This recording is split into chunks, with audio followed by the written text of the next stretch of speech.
Inilah kisah Imam Junaid al-Baghdadi dan orang fakir yang dianggap rendah. Pada suatu hari Imam Junaid al-Baghdadi sedang duduk di Masjid Ash-Shuniziyah bersama penduduk Baghdad lainnya. Saat itu mereka sedang menunggu kedatangan jenazah yang akan disalatkan. Di tengah keramaian itu, Imam Junaid melihat seorang laki-laki yang tampaknya seorang ahli ibadah, namun sedang meminta-minta. Dalam hati, Imam Junaid berkata, andai saja orang ini mau bekerja, tentu lebih baik daripada meminta-minta. Hari itu pun berlalu, dan Imam Junaid kembali ke rumah seperti biasa. Sebagai seorang ulama besar, beliau memiliki kebiasaan rutin untuk beribadah di malam hari. Biasanya, beliau mampu menunaikan sholat malam dan bermunajat hingga menangis. Namun malam itu terasa sangat berat, hatinya terasa gelisah.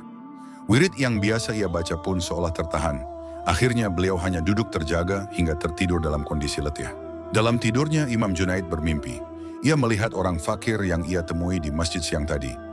Dalam mimpinya, orang fakir itu sedang diusung oleh penduduk Baghdad, lalu diletakkan di atas meja panjang. Orang-orang berkata kepada Imam Junaid, makanlah daging orang fakir ini, engkau telah mengumpatnya. Imam Junaid terperanjat. Ia merasa tidak pernah mengumpat orang itu dengan lisannya.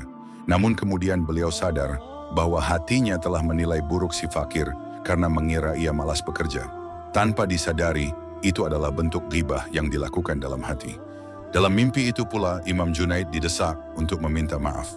Setelah terbangun, Imam Junaid merasa sangat menyesal dan bertekad mencari orang fakir itu untuk meminta maaf. Hari demi hari ia mencarinya ke seluruh penjuru kota.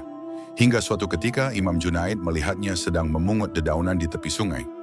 Dedaunan itu adalah sisa sayuran yang jatuh saat dicuci dan ia kumpulkan untuk dimakan.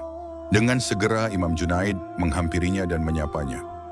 Tak disangka, orang fakir itu langsung berkata, apakah engkau akan mengulanginya lagi, wahai Abul Qasim?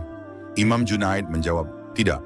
Lalu si fakir berkata, semoga Allah mengampuni diriku dan dirimu. Imam Junaid pun bersyukur. Ia mendapat pelajaran besar dari kejadian itu.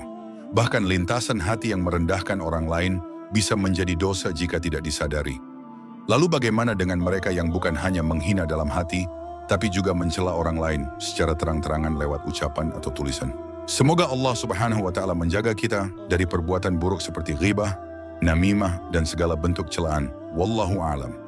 Follow atau subscribe sekarang juga. Semoga Allah memudahkan jalanmu menuju surga.